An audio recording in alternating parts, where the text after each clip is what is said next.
Hey there, X-Men fans, this is Wesatron. Today we're taking a look at Hasbro's Marvel Legends Havok action figure from the new X-Men Legends line. This is from 2016. The box features the new yellow art style, some very nice artwork of Havok there on the side. On the back, we see the other characters in the line, a shot Havok, the Build-A-Figure Juggernaut. At the top, it says, with control and precision, Havok processes cosmic energy to send plasma waves blasting from his supercharged body. That's pretty much it for the packaging. I like the yellow design. You can see he's got some extras in there that are well displayed. Let's get him out of the box and see what he's like. Here we have Alex Summers, aka Havok, out of packaging. And I gotta say, I really like this figure. First off, we'll start with the Juggernaut Build-A-Figure leg. This is his right leg and seems to match the left one pretty well. Good articulation on it, and as I said before, we'll touch more on it in the Juggernaut review. Now, on to Alex. He is built on the Bucky base, which is a very nice base to be built on. We've got all the articulation that I would like to see in the figure, so that's awesome. His shoulder joints here, actually, I never really noticed until I tried posing with him, actually can go in a little bit. They don't have lats, but or lateral joints, but they do move in enough to where he can bring his arms kind of together for a blasting pose, so I think that's pretty cool. I believe, and I'm not 100% sure, but I do believe that these are new pieces, and I'm sure someone will correct me if I'm wrong, but I believe these are unique to Havok. They've got the swirly bits of pulsating energy that he's used to, or that he always emits, and some nice little bubbles around it, kind of Kirby-esque.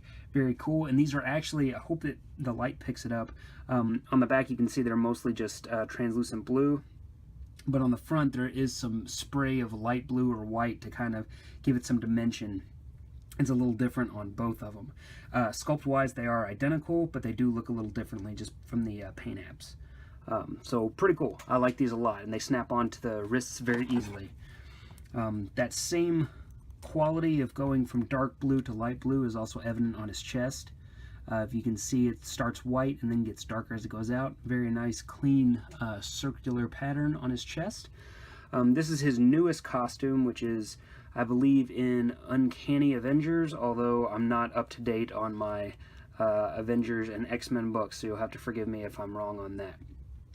The mask is reminiscent of his original design back when he had the very large prongs and the jewel in the center of his head. They've streamlined that and made it a lot simpler, but it looks very clean. They did a good job on it. Kind of almost Black Bolt looking with the seriousness of the face, but he's definitely got a little more youth to him, a little more anger. I would say this is a pretty good Alex Summers face. Good job. And I said pretty clean paints. We do have a little slop here and there, but there's not a whole lot of details for them to get sloppy on, so it's a pretty easy figure. The silver belt back here looks good and wraps around the front and has kind of a Wolverine sharp drop off there. So this is not my favorite costume. I'd love to see the X Factor costume from the 90s, but you know, that's probably never going to happen. But yeah, as far as articulation, as I said, he's very articulated. A little limited in the head, not a whole lot of tilt. You can't really get a feel for the tilt because the neck joint is, or the up and down tilt because the neck joint is kind of loose. But he can look very far back, very far down. As I said, not much tilt, but a little bit. The ab crunch goes very far forward, very far back. Did a good job there. Full 360 on the waist, arms go all the way around, very ratcheted hinge in the arms, and can go all the way up to there. That's pretty darn good for a swivel hinge joint.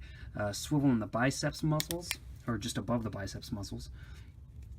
We've got double hinge. It goes all the way up here. He can pretty much touch his face, touch his chest, whatever you want him to do. Swivel hinges in the wrists, back and forth, and I believe that this is the original Bucky wrist too, because he also had the cuffed gloves. I think this is that original lower arm. In the hips, we've got some pretty decent range, better than some of the other ones we've been looking at lately, which is very nice. And then they go forward quite far. Back is a little bit blocked by the butt, but not as bad as some of the others. Got swivel in the thigh, all the way around, no impediments. First joint, second joint. So very nice motion in the knees. We do have swivels. Yay, calf swivels. As you could see in the beginning of the video when he was posing, it makes kind of those tumultuous poses, I guess I should say, a little easier to achieve, because you can go really wide with the stance and get kind of crazy with it really easily, and then you just have to turn your feet like you normally would, but then you can twist them to balance that out flat to keep him from falling forward. So you just kind of lock him in and he's good. I love that joint. It's my favorite. It does a lot to help the figure stand, especially in kind of complicated poses. It's a great one for like Spider-Man figures too. So yeah, and then we also have the swivel hinge in the foot that goes very far back, very far forward, and the rocker.